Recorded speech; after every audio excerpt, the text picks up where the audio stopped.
We're starting a brand new show here on Pod TV. As you all know, we just finished the online dinner party, but now we've got a new show called Made in Spain, Living in Miami. So I'm going to bring in my two lovely hosts, and they're going to tell about what they've got going on in their part of the world and all along those lines and how things are going in their lives. And I'll let you hear them introduce themselves because that's what this show is all about. And eventually, I might even do it during this show. I'll try to find a backdrop about Miami and all along those lines, as this is a backdrop about Durham, North Carolina. But it's our lovely garden, since I was trying to find something that would be very much a pretty scene, and all along those lines. So we've got these two amazing ladies and all in that space. So I know that the audience would like to learn more about your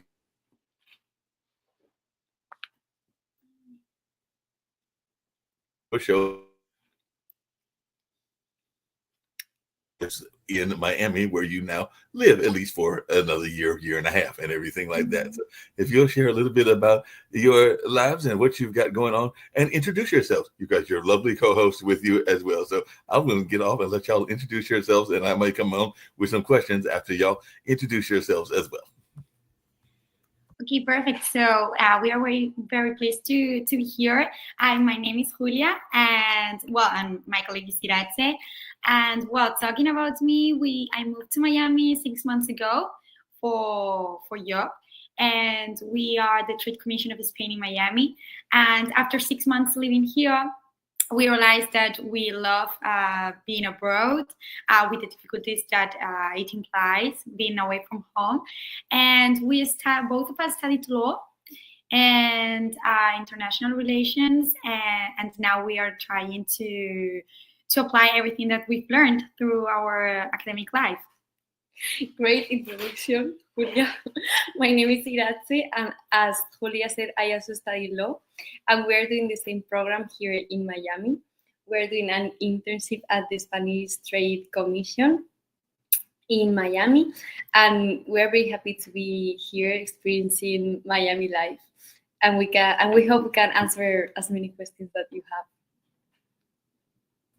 Well, that sounds pretty good and everything along those lines, and that was a great introduction. I guess the first question that folks will probably be wondering, and hopefully we'll get people answering y'all's questions every week. I know that Nick has been saying he's going to be watching from, actually, he's in Florida today, so I think he's in Tampa, so he's just up the road from y'all and everything, even though he moved to Spain, but he's in Tampa, and I think he's going to go to Utah to deal with one of his pension jobs, and then he'll be back in Tampa, I think in the middle of June, for his 50th. That's right. That was a long time before y'all were even a twinkle in your parents' eyes and everything, but his 50th high school reunion. So he's going to be in Tampa for his 50th high school reunion and everything like that. So he's one of the founders of the network. But what has been some of the popular restaurants that you have found in Miami? And maybe you want to tell us a little bit about some of your popular eating places, since y'all are in Miami. And I know that they have great eating institutions. There's some good Cuban restaurants. There might even be some good Spanish restaurants and everything like that. So I'll start there, since y'all are young people, and I know young people, even us older folks in our 60s, like good food. So tell us a little bit about the food places that you have found so far in Miami.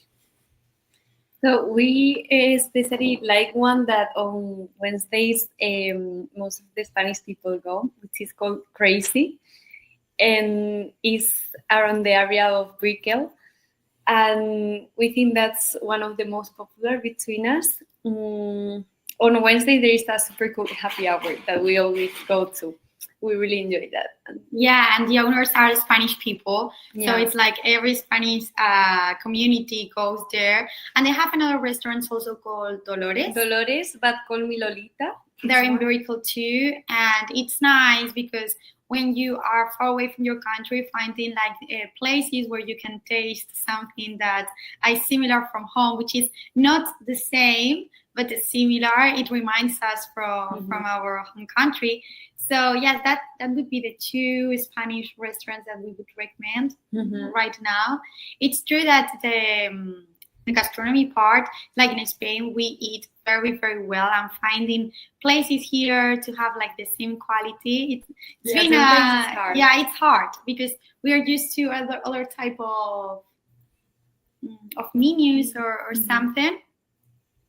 Yeah, that makes a lot of sense and everything. Just really quickly, I know that both of you are in that under 30 crowd and everything like that. So have you found any good clubs that you like to go to in Miami as well, or any good places that you like to go to get your dance moves on? So I think there are two main clubs that we go to. One is called La Victoria, Yes. where they put some reggaeton. There is also a lot of Spanish people gathering there. And there's another one very famous that I'm probably most of the people that is watching knows about it. It's called Space. Mm. Yeah. That's for more electronic or house music. But there are also some little bars around, not like big clubs that are fun. There's one called Mad Radio that we usually go to. They play DJ sets on direct, so. Yeah, and well, sometimes we are like, well, the first months we were going to the big clubs where everybody went, and I think that now after 6 months here, we are trying to discover new places that are around us that are not so famous. But for example, we have like our it's not confidence, but our secure place where we go every Friday, which is called Boho, and it's right next to us. So here in Miami, it's like very difficult to find something where you don't have to take your car and drive out there, but you have next home. So yeah, that would be like our main places that we go, and we are trying to innovate, of course. Trying to find some other places to go to and everything like that.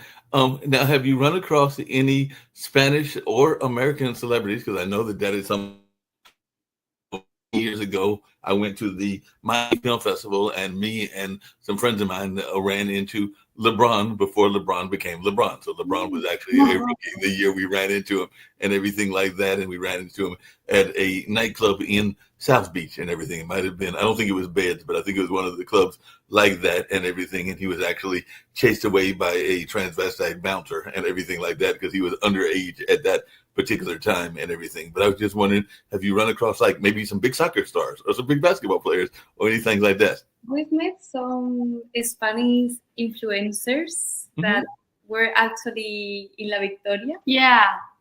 Our La Cantina. They were on their, how do you say, when you're gonna get married, you make a party with your friends before. So they came all the way from Spain to Miami to celebrate.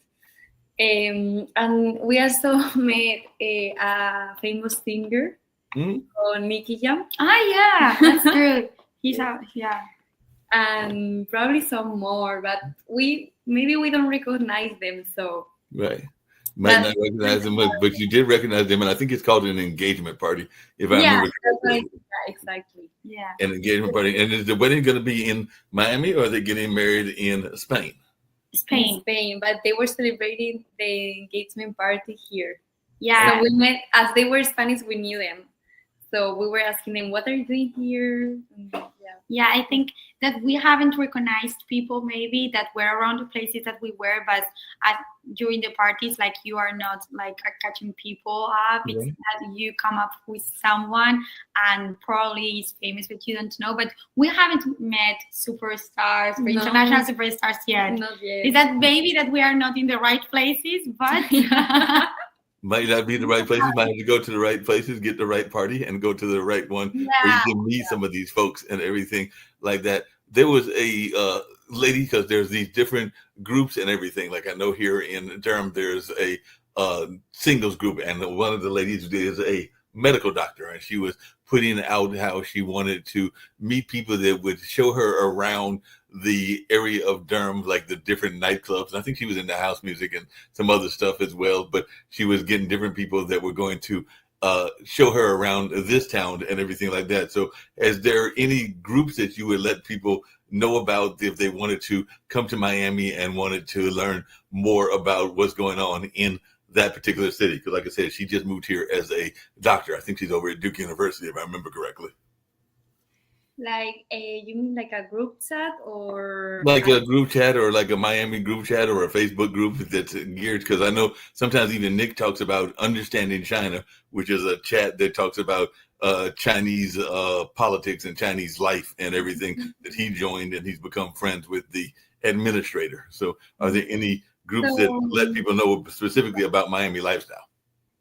We are in a yoga group. Oh yeah. Yes, but about Miami lifestyle, I think there are some Instagram accounts maybe that talk about the Life Miami, different plans that are out there. And yeah, I think that through Instagram is the best place to find something, because we are not using Facebook. Not us. Maybe people are using, but not us. So I think that Instagram would be the place. I think they are all the important accounts that tell something about what's going on in Miami are called Miami whatever next. Right. And I think that they are easy to find. The thing is that when you come here from a foreign country and you find people that are foreigners too, but from your country, it's like you make a group and go around places like that, or they're like smaller groups. But inside these smaller groups, when you're from your foreign country, you can find people that have like more relationships here, and that they can bring you out wherever you want to go. For example, we started to go to yoga classes on a park that is next to us, and there we started to meet some people that is also new in Miami and wants to meet other people. So I guess the best way is to go out and do some activities, and you will meet people for sure. No, that makes a lot of sense. I know that Kim, who's the other founder of the network, has become a big fan of TikTok. So are you ladies using for your job, or just in general using TikTok? Because I know she's been using TikTok. She's even made some TikTok clips and gotten, in some cases, thousands, if not multiple thousands, of views and everything like that. And that's Kim Calhoun, one of the founders of the network. So I just wondered, have y'all been having a lot of success with TikTok as a social media platform? I don't post a lot on TikTok, but maybe we should. Yeah, I think Julia knows better about it. No, it's like we are, there's like a generational gap, which is between Instagram and TikTok. And we were on the Instagram era, and I think we still are. And TikTok are like younger people and people that want to do more. But we consume a lot of content from TikTok, because it's really interesting. You can find whatever you want on different fields, fashion, traveling, activities, wherever. And after that, I don't think we are too comfortable posting on TikTok. And I also think that it is like harder to work on that social media than on just posting a photo that you have to edit the video and whatever. So we use it, but as consumers, not as active users of the app. That makes sense and everything. You said there's a generational gap. Now, both of y'all are relatively young and everything. So is it like mostly the 20 and 30s that are using Instagram, and the 20s and teenagers are using TikTok? Is that what you're seeing? So it's more like the 20 to 30s are using Instagram? Yeah. I think from 21 to older people, we use more Instagram. Right. Yes. And the youngest use TikTok. So more like the high school kids and the kids that are like in college, like beginning college. Yeah, exactly. And I think that it also depends on the content that you consume, because there are some specific contents that are better on TikTok due to the nature of the content. If people want to tell about something or talk or whatever, it's better on TikTok. But if you just want to show an outfit or a picture of a place or food, it's good on Instagram. So that depends on your interest, I think. Yeah, that makes a lot of sense. That would definitely make a whole lot of sense and everything like that. Now, I'm imagining that there are certain hobbies, and we talked about this last time, that you are probably engaged at. You mentioned yoga and everything. So picked up on yoga, and are you also playing tennis and volleyball and skating? Because I know that those are other sports in Miami. So have you gotten into your volleyball or I know there's some golf in there as skiing. Sports have you gotten engaged in? So I think for me it's mainly yoga. Some days we go to the gym. Other days we just take a walk around the area, which is really nice, so we can watch the sunset or running. Yeah, we must confess that we are not the most sportive people that you're gonna meet. But it's true that Miami environment invites you to go out and just, for example, walk around or wherever if you are not very sportive, and you can meet people also like doing the same path every day. But yes, we are not like very keen on sports, I think, either, so we are not practicing any other. But I think that doing sports is a good place to meet people and to disconnect. No, that makes a lot of sense. I know when I was down there for the NAPTI conference, a lot of people were fascinated. Just like in Memphis, there's the flamingos. I think that's what they are at that particular hotel. But there are a lot of chickens that are around there. So have you stumbled across these chickens that are all over Miami? And what was your reaction the first time you saw chickens just walking around and not being served in the restaurant, but they were just walking around casually and everything? So what was your initial reaction when you ran across Miami's famous chickens? We were surprised at first, because on our entrance there are a lot. So we were like, what are they doing here? It's close to the sea, so we didn't understand. Yeah, it's strange the concept. But yeah, I think they are cute. They don't bother us. Yeah, but it's true that we didn't expect chicken around us, mainly on the street, because it's not like the typical animal that you find in a big city. Right. Yeah, we do prefer chickens than rats. That makes sense. And we have rats in Durham too as well. You don't want to run across the rats, and I'm sure that sometimes when you run across those, you're going like, "I wish I had a cat, so the cat could get rid of the rats and everything." So you have run across some what we call vermin. So you have run across some rats and some other bad animals when you've been out and about. I don't know how to say. These big lizards. Oh, okay, the lizards. Yeah. We have to go to Everglades so we can see the bigger ones, the alligators. Yeah. We've seen someone, and before, I don't know where they are now, but before that, at our entrance, there was a duck family, plenty of ducks. So we didn't expect that to happen also, but there are like some signals out there, like it's caution, ducks crossing, and it's like, what's that? Yeah. But that's the most strange things that we found out. Yeah, that makes a lot of sense. Now, I don't know, and it's, if you want to go there, you can. If you don't want to go there, you don't have to. But you have family that is in Spain. You might have a significant other that's in Spain as well and everything. So how do you maintain keeping in touch with those people that are special to you, since you still got roughly a year and a half to go still there in Miami? So how are you able to keep in touch with those that are special to you, whether that's a significant other or whether that's family members and everything? So that's actually a bit hard because in the mornings we go to work, and when we finish work, it's already super late in Spain. So for calls and everything, we try on the weekends or we send text messages, but it's actually really hard with the time difference. It's not that easy. Yeah. Yes, and well, thanks to WhatsApp, video calls, FaceTime, for example, when I was in Spain, I remember that I called my family, but on a regular call. And now I always put the camera on. So just you can be more in touch with your family. And we are always sending photos of everything that we are doing. So it's like social media really helps us to be in contact with our loved ones, even though it's difficult to handle it. Mm-hmm.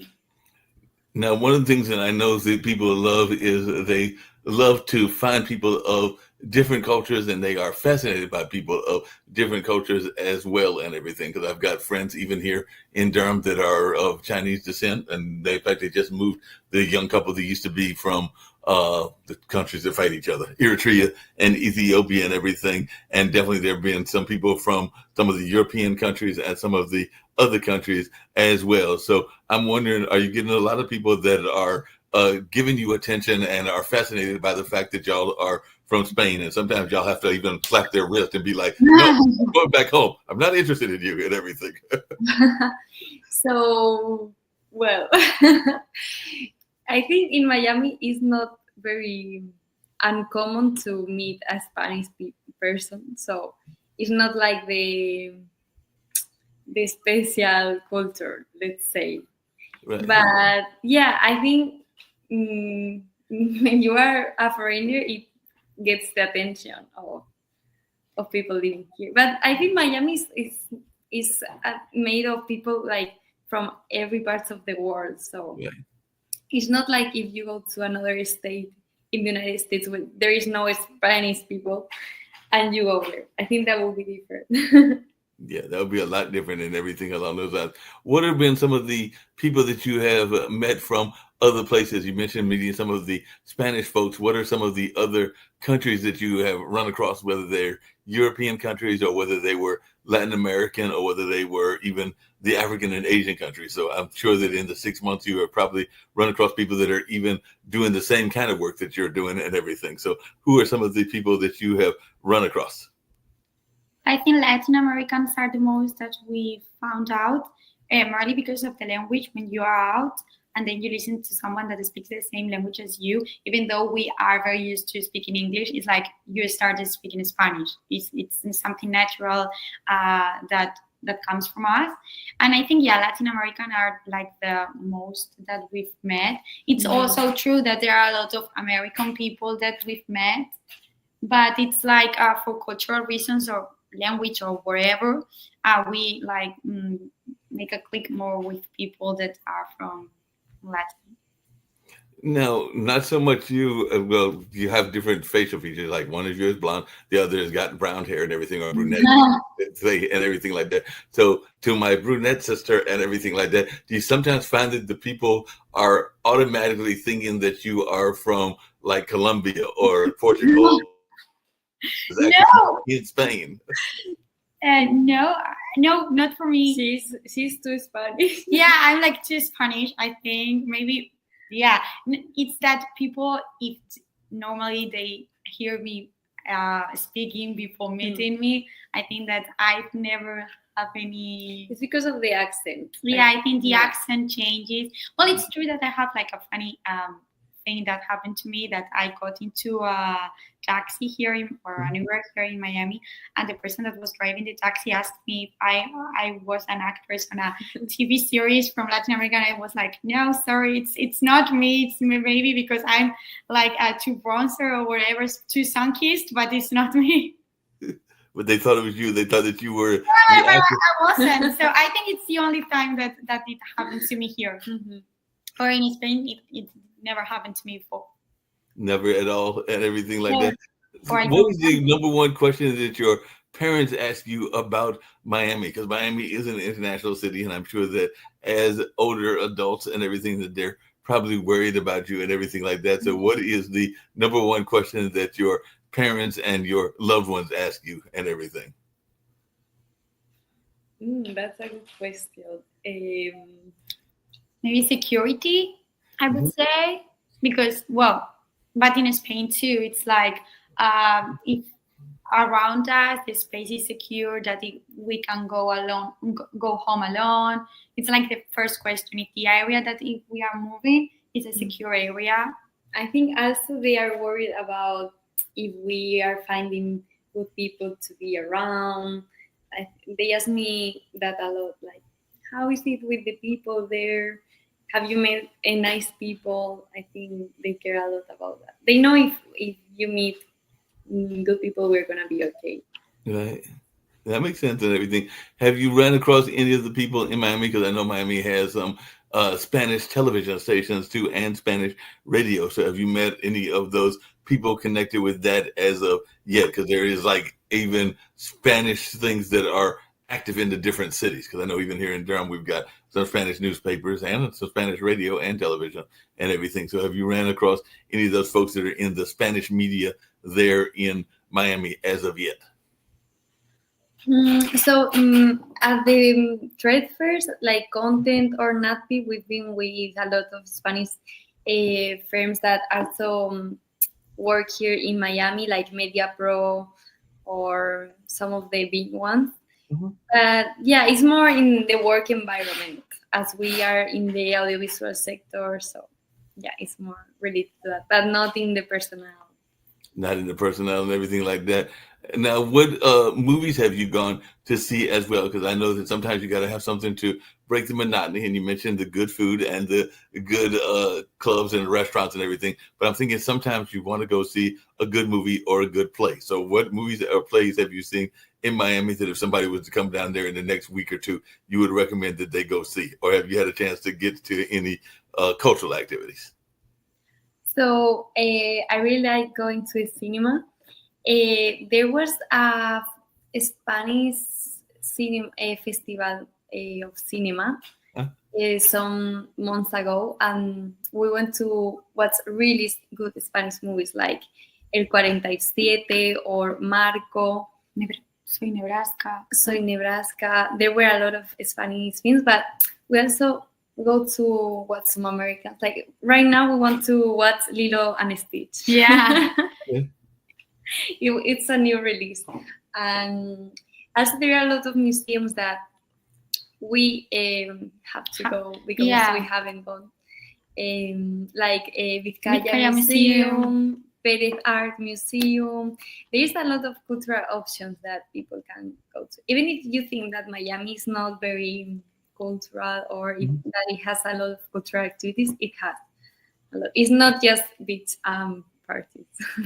Not just the beach and everything like that, and all on those lines.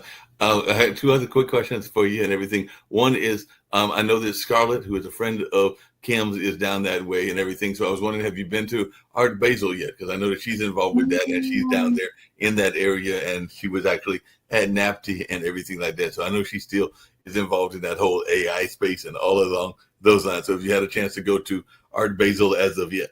So we haven't got the chance because we arrived in January, but we are really looking forward to Art Basel. Like everyone told us, it's one of the best weeks in Miami. We have some friends visiting us, so I think it's gonna be amazing. Yeah. It sounds like that's going to be like a fun. We'll have to put you in touch with Scarlett so that you can connect with her, because she knows some influencers as well. So she's very much involved in the influencer space as well. How much does it cost to, when y'all flew to Miami, is Miami to Spain an expensive flight, or did you have to work out a good deal with the airline? So from Spain to Miami, and did you have to get routed through another city? So it depends on the dates, but it's not, you can find good deals. I just got my flights today to go to Spain in summer, and I got them for like 700, like the two ways. And so I think the distance is like Spain's pretty far away, but for that price, I think it's okay. Yeah, the connection is not that bad. Yeah, because it's a direct flight from Miami to Madrid, so that's perfect. And you can go to Madrid or Barcelona. So there are a lot of options. I think it's really well connected, so it's a positive point between the relationship between Miami and Spain. Okay. And you said you're going in the summer, like in July or August, and how long are you going to be going back home to Spain? I will be there for 2 weeks, and I'm so excited. And that's going to be in July, or that's going to be in August? In July, because in August, it's very difficult to be in Madrid because no one is in Madrid in August. Everything is empty because of the weather. It's like more than 40 degrees Celsius. That it's way more than in Miami. Yeah. Wow. So, and it's super dry, so everyone escapes from Madrid and goes to the coast. The people that are lucky and do not have to work in that month, because we some years had to work in August in Madrid, and it was horrible. It was horrible. Yeah. You cannot stay at the street. Like you have to be at home or just go out during the night because it's extremely hot. So I don't recommend to go in August to Madrid. So it'll be a July trip for you and everything. Yeah. So it'll be next month. Now, what are you going to do with your partner in crime being gone for 2 weeks? So you're going to be off. I'm going to miss Fortunately, we have other friends, but are going to miss her a lot. But I go to Spain end of August and September. So yeah, we're going to separate a bit, but just for a few weeks. Yeah. So just wait for her. just a couple of weeks. Y'all just be there for a little while and everything. Now, Yeah. does Spain have a popular, because we have another show that deals with the cruise industry, does they have a popular cruise industry in Spain, or do y'all not really like the cruise industry that much? Or is there a lot of people do cruising like with the ships in Spain? There are some in Barcelona, Yeah. it's like the key point where cruises are located. It's not that much that in Miami, because in Miami it's Yeah, it's whenever Yeah. everybody's on a cruise. But in Spain, it's like typical to go on a cruise by the Mediterranean or the Nordic area. Yeah, it's typical.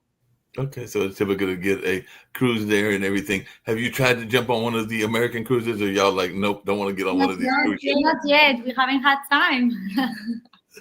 So what's on the wish list of things that y'all want to do in the year and a half that y'all are going to be in Miami? So what's something that y'all are hoping to go to that you haven't had a chance to do as of yet? Going to Bahamas. Yeah.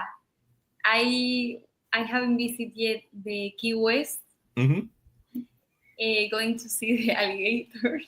Yeah, Orlando maybe. Orlando. Wish we could go to Disneyland. It's like the tourist part. Right. We want to do it, even though it's too touristic. Also, we want to visit Puerto Rico, Yeah. which Okay. is very close. But yeah, there are many plans to do here. Yeah. We are not gonna have enough time. So You're not going to try to go down to Peru and see the Mayan ruins and everything? So that would be interesting. Maybe yeah, that would be interesting. We have too. some friends that are going to Peru actually on August. So Oh, they're going to go. They'll bring the pictures back for you so that you can see what's going on and everything like that. You'll be able to check out what they've got going on in that space. Now, have y'all been using? Because I know one of the things Rick's been talking about on some of our other shows is AI. So in your offices, have you been doing a lot of AI in order to get the word out about Spanish tourism and the work that y'all are doing? So have y'all been using AI a lot in work? not that really. much.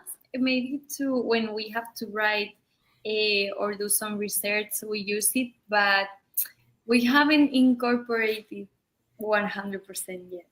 Yeah, it's like our job is really personal. We are like attending people, answering their questions, doing that personalized services, and the AI can do this because you have to meet the people, to know the interest, to mix the knowledge with the interest. And I don't think that the AI is prepared to do this.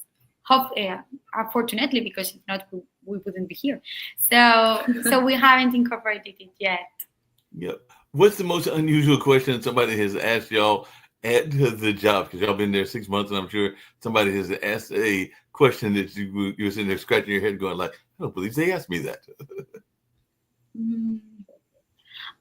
A lot of people comes to us and ask, how can I get my the Spanish nationality if Yes. I had a grandfather that lived there for 2 years, or had a great grandfather that was from Spain? And it's like, we are not a consulate. We are like we work on other topics. So it's like about the nationality acquirement. I think it's a very typical question. Yep. So people are trying to figure out how they can be claimed to be Spanish, because I know Yeah. even Nick talks about his royalty, and I think he talks about being connected to some distant Spanish king. I'm not even sure who he is, but I know he talks about him all the time. One of the founders of this network talks about having that Spanish connection and everything like that in his own roots, in addition to his Mormon roots and all along those lines and everything. What do y'all do for your spiritual groundedness and everything like that? So have you found it good? Well, I'm thinking in Spain, most of the people are Catholic, but maybe they're Baptist and everything. So have you found a good church in your area as of yet, or are you still trying to find a good church home? We haven't found one really. No. Not close to us. No, yeah, that's true. It's like there are churches, but not Catholic next to nearby. because the thing is, there are different kind of churches or religions here. I feel like it's not just Catholic like in Spain. So I think that's confusing sometimes for us. Yeah. So we don't really know where to go. Gotcha. But I am correct in thinking that most of the churches in Spain are Catholic, right? Yeah, completely. Yeah. And what is y'all's individual cities? So for folks that are watching it, we'll get a wrap up shortly and everything. And we'll do another one of your shows next week and Sure. backdrop of Miami and everything, because everything. But tell folks about the individual cities that you are from, because I don't think y'all are from the same city and everything, and what people might like about that city, because we call it Made in Spain. So tell us a little bit about where in Spain both of you were made, and a little bit about those individual cities. Mm-hmm. So I'm from Madrid, and I think one of the best things of Madrid is like the ambience in the street. There is always something to do. There is always people to hang out with. It doesn't mind if it's Monday or Friday. There is always people willing to go out and have a coffee or a beer or whatever. There are a lot of cultural options in Madrid. It's a city full of culture. And yeah, I would say that those are the two coolest things of the city. And what about you? Well, I'm from the north of Spain, from Navarra, and from a very little village, Vallata studied out Pamplona. And Pamplona, it's famous because of the parties, the San Fermines. And I think that it's a really cool city. It's much smaller than Madrid, which is the capital. But I think the north of Spain, it's sometimes a bit underrated. And the truth is that it has lots of options regarding gastronomy, good weather. Sometimes it's true that the weather is not always good, but people are nice and the plants are really nice, and like there's a good community that it's open to everybody. And the good things about Spain, it's like every region has its own culture, so it's really multicultural. The ambience that you can find in Spain, it's not the same where you can find in Madrid or in the north or in the south. Yeah, and I think that to meet Spain, you have to meet every single part to know what Spain is. Yep. One of the things I know about Spain and other parts, how are the open air markets and how is that experience? Because I know that sometimes you will get the groceries in the regular grocery store, but it's my understanding that in parts of Spain, the country part, that there are like these open air markets. Mm-hmm. Yeah, there are a lot where you can get food from.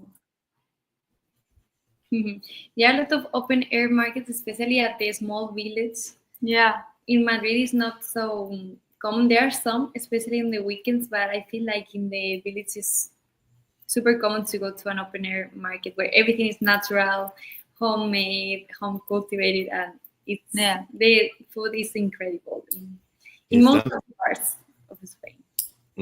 Sounds delicious and everything. What are some of the are there, because here in the States a lot of people are into craft beers and craft wines, and I do know, but I think Spain is known for some wines as well and everything. So what are some of the drinks that people might find that they might want to get if they are into the drinks or the spirits and everything? Because like I said, most times when people think of spirits, they think of France, but I also know that Spain has some beers and wines as well. So what are some of the wineries that people might want to check in your home country?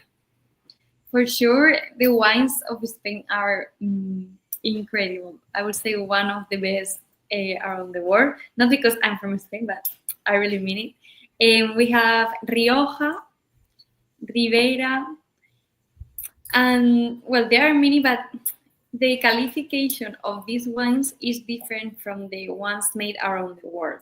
So I think it's more difficult for the people to know what to buy.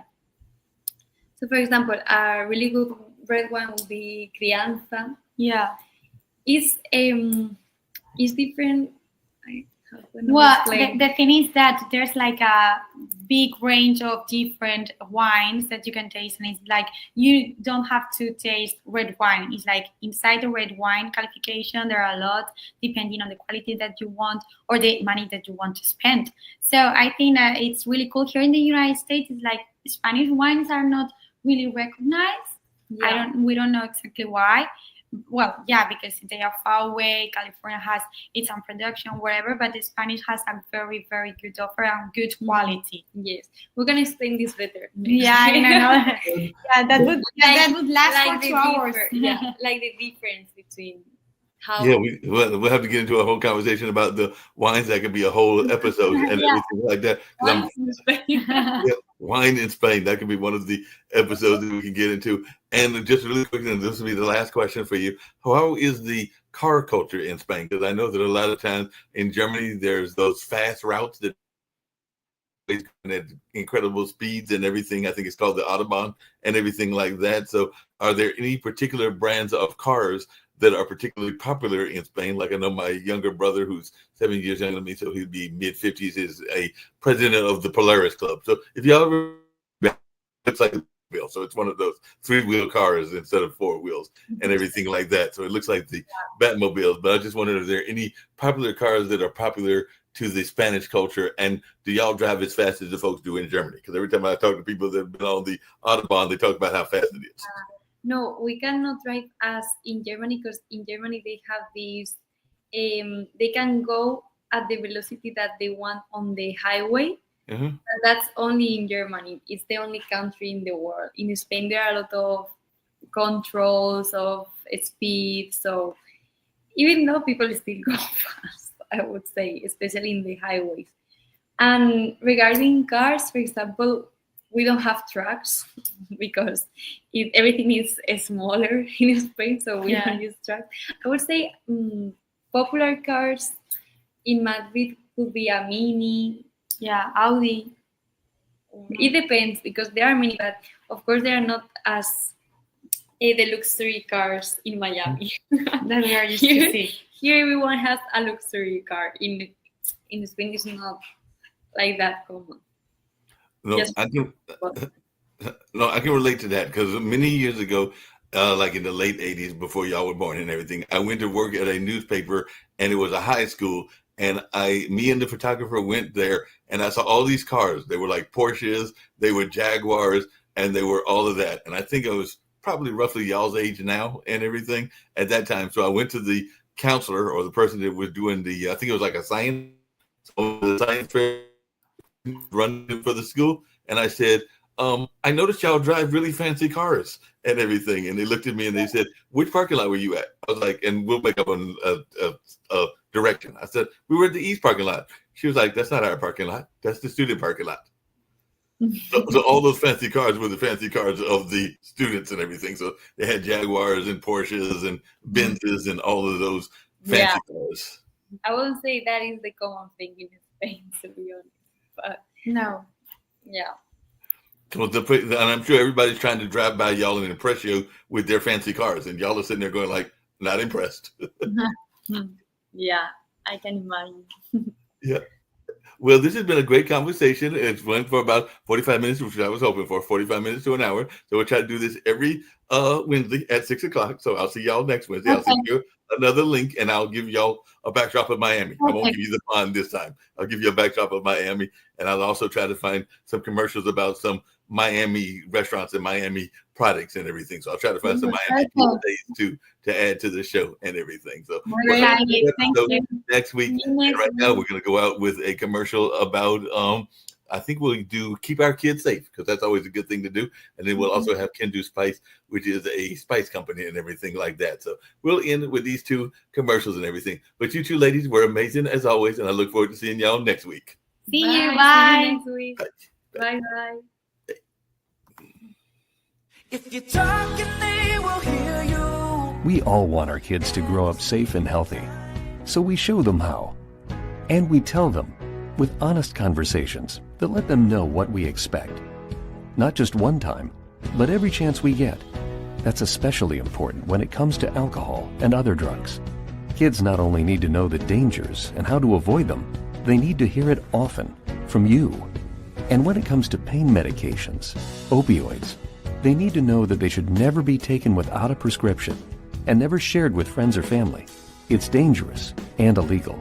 So talk with your kids and guide them through the challenges of growing up safe and healthy. Because when you talk, they hear you. For more information about talking with your kids about underage use of alcohol and other drugs, visit underagedrinking.samhsa.gov. So talk, hear. You can do it if you try.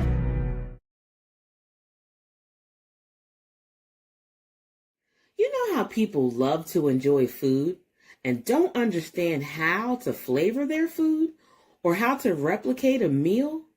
They're interested in supplements but don't know where to begin? Well, what I do is I take the guesswork out of enjoying flavor and wellness with my flavorful spice blends so that they can create delicious meals with healing benefits. Can Do Spice was created to help cooks at any level enjoy healing through food. Every spice blend was designed to give added health benefits of natural herbs. Every blend is complete. There's no need to add any additional spice for a delicious meal. Saving you time and money while adding supplements to your meals can be both tasty and fun. My earliest memories in the kitchen began with my father, Kenny Can Do Bond, so it was fitting that I would name this line after him. I have always looked to natural remedies to supplement the body, and I found myself hiding herbs and minerals in foods for my family. That's when it hit me. Everyone needs Can Do Spice. Everyone should be having this. It's an exclusive brand for cooks at any level who want to create flavorful dishes with healing benefits that can satisfy the body and soul. Add a little spice to your life. Give Can Do Spice a try.